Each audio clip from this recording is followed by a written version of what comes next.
I bought my wife a car for the prize to make it easier for her to go to her mother's. She grinned. Is that a bonus or a spit in the face? Threw the keys to me. Take it. Too embarrassing even for me. It's good for you. I just smiled. This morning the phone exploded with 5-6 calls. She begged me to fix it. My name's Alex. I'm 33. My wife Rachel is 32. We've been married for 8 years. No kids, and honestly right now that feels like a blessing. I'm not the kind of guy who vents his personal problems online, but here I am, wide awake at 3:52 a.m. staring at a screen filled with 31 missed calls and 17 unread voicemails, trying to make sense of how my marriage completely unraveled in the span of a few days. Rachel and I had our share of ups and downs like any couple. Nothing dramatic. Or at least I thought so. Her mom lives about an hour outside the city in a quiet rural area. Nice woman, we always got along fine. Lately Rachel's been saying her mom's health isn't great. Nothing life-threatening, just enough to justify more visits. There was only one issue. Ever since her old car finally gave up the ghost last year, we've been sharing mine. Just one car between us. Nothing flashy, just a reliable little sedan that gets me to work and back. Whenever she needed it, I'd adjust my schedule or drop her off. It worked technically. But she hated it. Rachel's complaints were getting louder lately. She was tired of borrowing rides from friends or having to check in with me anytime she wanted to see her mom. And you know what? I understood. No one likes feeling dependent. So, when I got a surprise bonus at work, my first in 5 years, $5,800, I knew exactly what I wanted to do. It wasn't life-changing money, but to me it meant a lot. Recognition after years of grinding in silence. And I wanted to use it for something meaningful. I spent 2 weeks researching used cars under $5,000. Talked to my friend Jake, he knows cars inside out. Test drove at least 8 different ones. Finally, I found it. A 2014 sedan, only 78,000 miles, clean title, great tires, timing belt just replaced. Perfect condition. $4,200. It was exactly what she needed. That Saturday morning around 10:15 a.m. I pulled into the driveway. I'd even wiped it down, made it shine. I texted Rachel to come outside. I had a surprise. Our neighbor, Ethan, was across the street washing his truck. I thought to myself, cool, someone will witness this. I really believed it was going to be one of those core memory moments. Rachel stepped out still in her pajamas, coffee mug in hand, hair messy from sleep. I was standing there, proud as hell, holding out the keys like some kind of movie scene. She looked at the car. Then at me. Then back at the car. And she laughed. Not a laugh of joy. Not a surprised or grateful chuckle. No. The kind of laugh that cuts straight through your gut. She shook her head and said, "Did the embarrassment come free with the bonus? This looks like something a college freshman drives after totaling their real car." Then she tossed the keys back at me. "Actually, you keep it," she said with a smirk. "It fits your face better." Ethan awkwardly turned away and pretended to be really interested in his windshield wipers. I just smiled, nodded, and walked back inside without a word. That night, Rachel was on the couch scrolling through her phone like nothing had happened. And for the first time in years, I really started to think about everything. Our bills. Our finances. Our roles in this relationship. We earn roughly the same income, give or take. But somehow, I'd been covering about 80% of our shared expenses. Most of my paycheck went into our joint account. Hers? I had no idea. So, I sat down and started looking. Digging. Tracing. What I found made my stomach churn. 3 credit cards. All maxed out. All hidden from me. What was she buying? $200 salon appointments. Brand name clothes. The newest phone. Premium streaming services I'd never even heard of. A separate savings account, $2,700 quietly stashed away. And regular transfers to her sister, who apparently has been borrowing 4 months. Meanwhile, I've been wearing the same 5 shirts since 2018. Skipping lunch to save a little extra. Driving her around. Paying most of the mortgage. And she had the nerve to laugh at a car I spent weeks picking out? So, I made a list. Every detail. Hidden debt, $11,400. Secret savings, $2,700. Solo lunches, gifts to herself, clothes, cosmetics, thousands. Total contribution to household bills, less than half of just the mortgage. I sat there staring at that list around midnight. And I realized something else. Rachel hadn't thanked me for anything in years. Not for working late. Not for picking her up. Not for listening. Not for sacrificing. Sunday morning, I got up early while she was still asleep. She always sleeps in. I made a quiet decision. I transferred just my portion of next month's bills into our joint account. Then I took the rest of my money and opened a new account at a different bank. Changed my direct deposit. Froze our shared credit card. Everything legal. Everything clean. Monday morning, 7:30 a.m., I left early. Before walking out, I placed the keys and the signed car title on the kitchen counter. I also left a short note. It's paid for. 6 months of insurance included. Registered and ready to go. It's yours. Use it. Sell it. Do whatever you want. Alex. Then I blocked her number. Not permanently. Just for the day. I needed breathing room. By lunchtime, I had spoken with a financial advisor. By my afternoon break, I'd finished documenting every contribution I'd made over the last 2 years. By evening, I had redirected my payroll so my next paycheck would never touch our joint account again. When I got home that night, Rachel was acting like it was any other Monday. The car keys were still on the counter. She asked me what we were having for dinner. I smiled and said I'm not hungry. Then I went down to the basement where I've been sleeping since.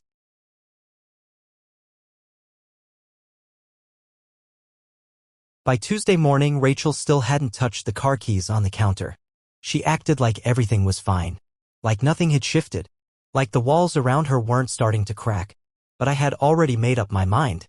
For the first time in years, I wasn't reacting, I was planning. After work that day, I sat down at the kitchen table and opened a fresh folder on my laptop titled Financial Clarity. Inside it, I began organizing everything. Rachel's secret accounts, her credit card statements, transfers to her sister, spending habits, all of it, line by line. I highlighted how much I'd paid in bills over the past 2 years compared to her. 82% from me. 18% from her. That's not a partnership. That's subsidizing someone's lifestyle. Wednesday evening, I printed the documents and left the folder on the dining table. I didn't say a word. The next day, she finally cornered me in the kitchen. She wasn't angry, not yet. That came later. First, she tried charm, or what she thinks passes for it. Alex, are we seriously still on this? You're making a huge deal over a dumb car comment, she said, rolling her eyes. I just kept making my sandwich. You're treating me like a criminal. Couples are supposed to share everything. This whole tracking spending thing is really controlling, you know? It's not healthy, she continued. Then came the accusation, cutting off our shared card like that? That's financial abuse. I nodded slowly, wiped the counter, and took my plate downstairs. Apparently, that reaction wasn't what she expected. Later that night, I found out she'd called her best friend, Naomi, probably hoping for backup. How do I know? Because Naomi showed up at our door the next evening, face tight with concern, arms folded like she was ready to lay into me. Can we talk? She asked. Sure, I said, and handed her my phone. I already had the screenshots pulled up 6 months' worth of Rachel's spending habits. Naomi scrolled. Her expression shifted from annoyed to stunned. Page after page of receipts. Hair and nail salons, over $1,600. Designer clothes, $3,200. Solo lunches and spa days, close to $900. Random Amazon splurges. Gift cards to herself. And nearly $5,000 in payments towards secret credit card balances. All this while putting just $650 a month into our household expenses, less than half the mortgage. Naomi looked up at me, quiet now. She shook her head slightly and handed the phone back. Rachel's been telling people a very different story, she muttered. She said you control all the money. That she has to ask for everything. That you watch every dollar. I didn't respond. I didn't need to. Before she left, Naomi mentioned something else, a girls' trip to Miami that she and Rachel had been planning for next month. For nights at a beach resort. Estimated cost, around $3,200 per person. Rachel had already paid a non-refundable $800 deposit using money from our joint savings.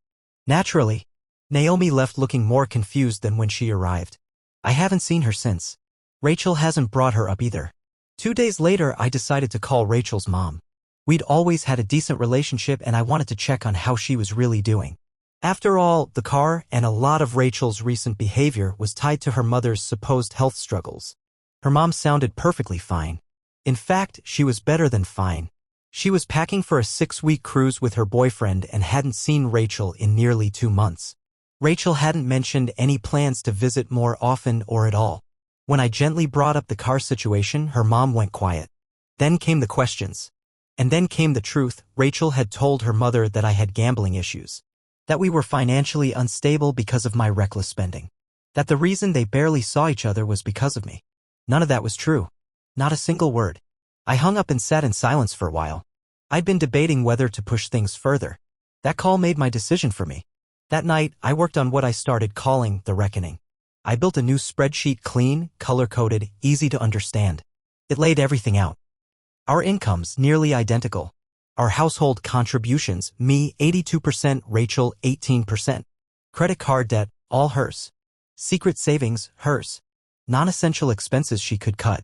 A proposed monthly contribution from her, $2,450, fair, reasonable, and affordable if she cut the luxury spending.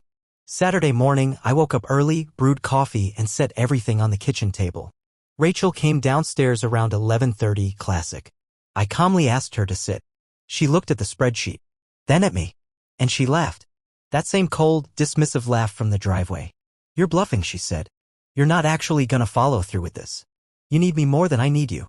She grabbed her gym bag and walked out the door without another word. Off to yoga, I assumed, though by this point I was starting to doubt that too. I didn't chase her. I didn't get angry.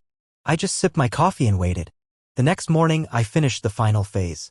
I removed her as an authorized user on every remaining card. I transferred only my portion of the mortgage to the joint account. I canceled every autopay link to her personal subscriptions.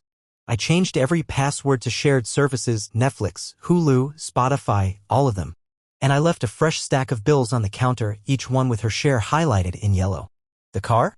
The one she laughed at? Still sitting in the driveway. Spotless. Waxed. I even put one of those little pine air fresheners in it. Ethan passed by as I was wiping down the windshield. He glanced over and said, "Looks like a solid little car." I smiled and said, "Yeah. Great mileage." As I write this, my phone is lighting up. Rachel's first credit card payment just bounced. So did her gym membership. So did her phone bill. Text number 1, WTF Alex? Text number 5, this isn't funny anymore. Text number 12, how am I supposed to pay all this by myself? I haven't replied. I'm not trying to be cruel. I haven't asked for a divorce. Not yet. But I am done being used by someone who treats me like a walking wallet. Someone who mocks my efforts, then cries when the safety net gets pulled. The car keys are still on the counter. Exactly where I left them. 9 days ago.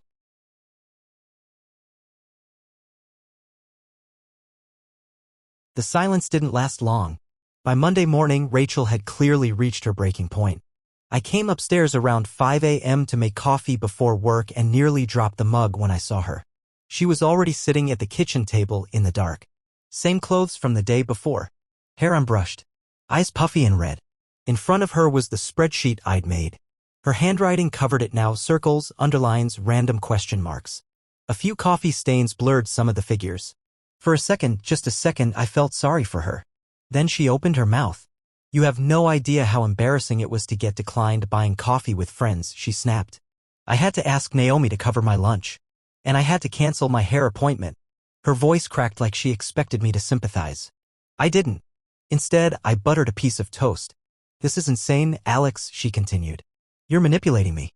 Normal couples don't do this. They don't keep score. They don't freeze accounts. You're treating me like a child." I sipped my coffee. "You laughed in my face," I said finally.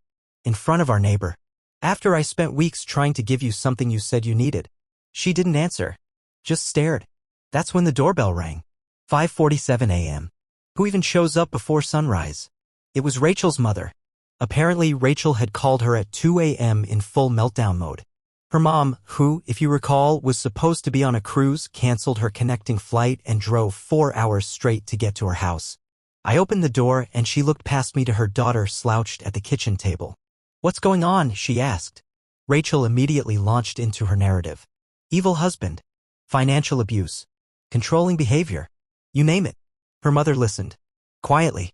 Didn't say a word until Rachel finished. Then she turned to me. "Can I see the numbers?" I handed her the laptop. Everything was there, the spreadsheets, bank statements, credit card charges, savings account transfers. I even included side-by-side income comparisons, just to be clear. She scrolled for 43 minutes. I know because I timed it. The silence in that kitchen was louder than any argument we'd ever had. Finally, she closed the laptop and turned back to her daughter. "I didn't raise you to be like this," she said, calm but firm. "This man has been supporting you while you hide money and lie about his character. You're 32 years old. Grow up." Rachel started crying. But her mom didn't comfort her. She just stood, grabbed her purse, and said, "Let me see the car."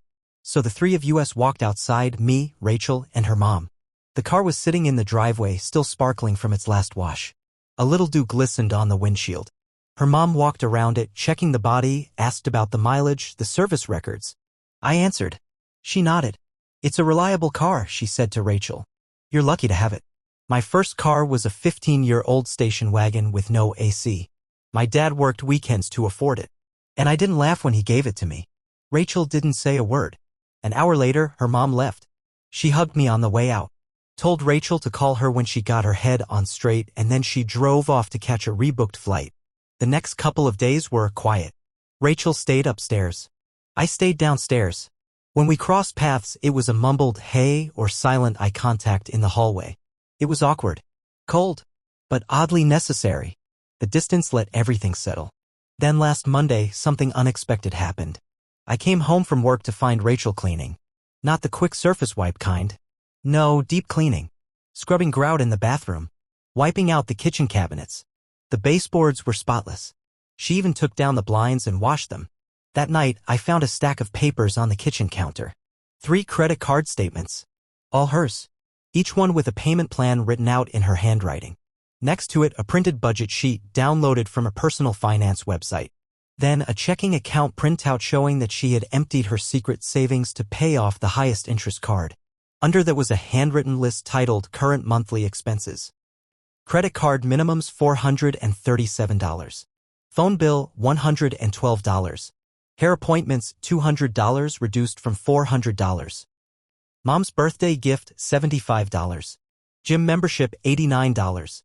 Household contribution $2,450. That last one was circled in red ink. Beneath it, in all caps, she'd written, "I can do this." I didn't say anything. Neither did she.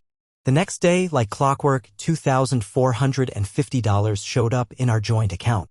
It was the first time in years she'd paid her full share, no reminders, no arguments, no guilt trips. That evening, I stepped out to grab the mail and found Rachel sitting in the driveway.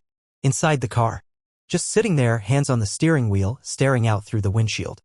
When I walked over, she rolled down the window. "Hey," she said.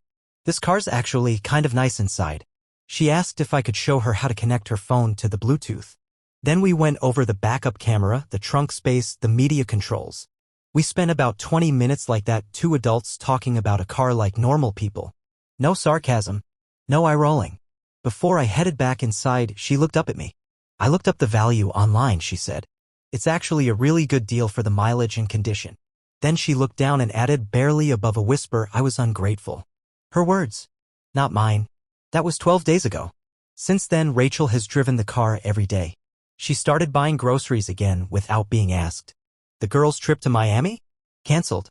She got partial refunds on some unopened purchases and returned others. She's called her mom twice, real conversations, not money requests. And she's been getting up before 9 a.m. on weekends, which honestly feels like a small miracle. I haven't moved back upstairs yet. Not because I'm angry, but because my back needs a few more days of peace before I ditch the futon and return to the shared bed. She hasn't asked me to. Not yet. But something's shifting. And I can feel it.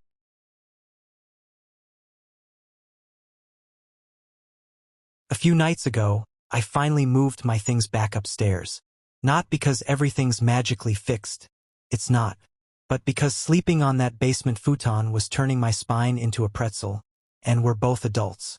Sharing a bed doesn't mean forgetting the past. It just means we're willing to face what comes next. Together or not. We're figuring it out. Slowly. That morning, while we were both having coffee, Rachel asked me if I'd be open to couples counseling. Said she already looked into therapists covered by our insurance. Said she'd make the appointment and, her words, drive us there in her car. I said yes. Not because I suddenly trust her again. Not because I think all this will end in some perfect redemption arc. But because, for the first time in a long time, she's actually showing up. With actions. Not just tears or excuses or last-minute apologies. Later that day, I noticed she'd washed and waxed the car.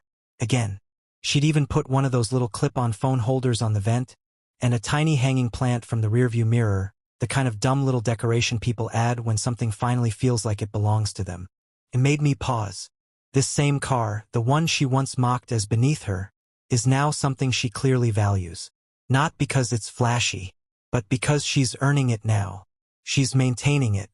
She's driving herself to work, to the store, to her mom's, wherever that may be. She even gave it a name. Reality check, she said casually, like it wasn't a huge thing. It fits. I laughed. Not sarcastically. Genuinely. That's probably the moment I realized I wasn't angry anymore. Tired? Yes. Still wary? Absolutely. But no longer boiling. No longer bracing myself for the next disappointment. A few days later, our neighbor Ethan stopped by while I was grabbing the mail. He glanced toward the driveway and nodded. She asked me where to get a decent oil change, he said. Glad to see you guys are working it out. I didn't go into detail. I just nodded back and said, we're taking it one day at a time. And that's the truth. There haven't been any grand declarations of love. No dramatic reproposals or sweeping gestures. Just small, quiet efforts. Like Rachel forwarding her updated budget to our joint email. Or bringing home groceries with the receipt tucked in the bag. Or asking before moving money from the joint account. Simple things. But after 8 years of imbalance, of me feeling like I was carrying this marriage alone, even simple things feel monumental.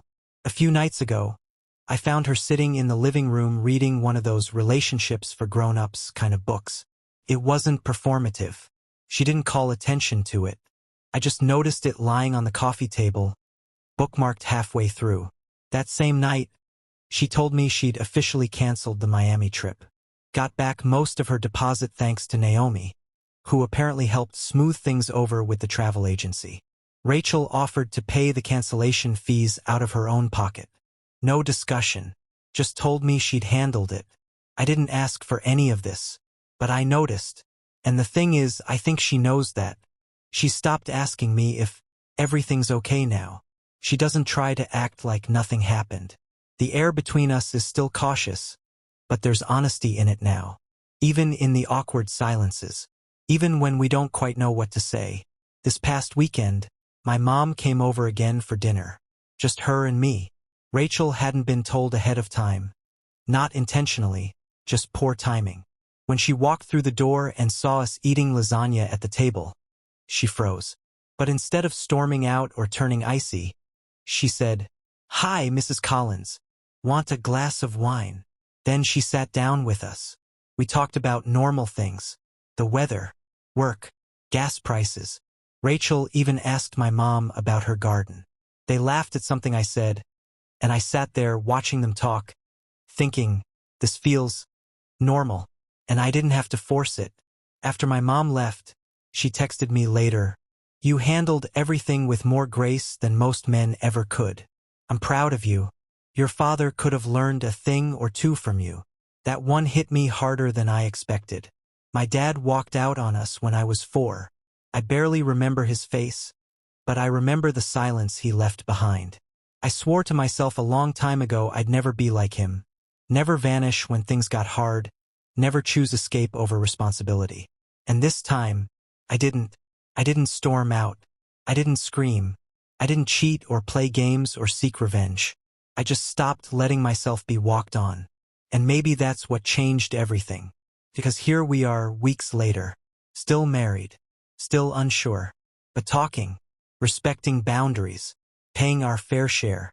Rachel's made more progress in the last month than she had in the past 3 years. She's not a different person. But she's finally acting like someone who sees me as an equal.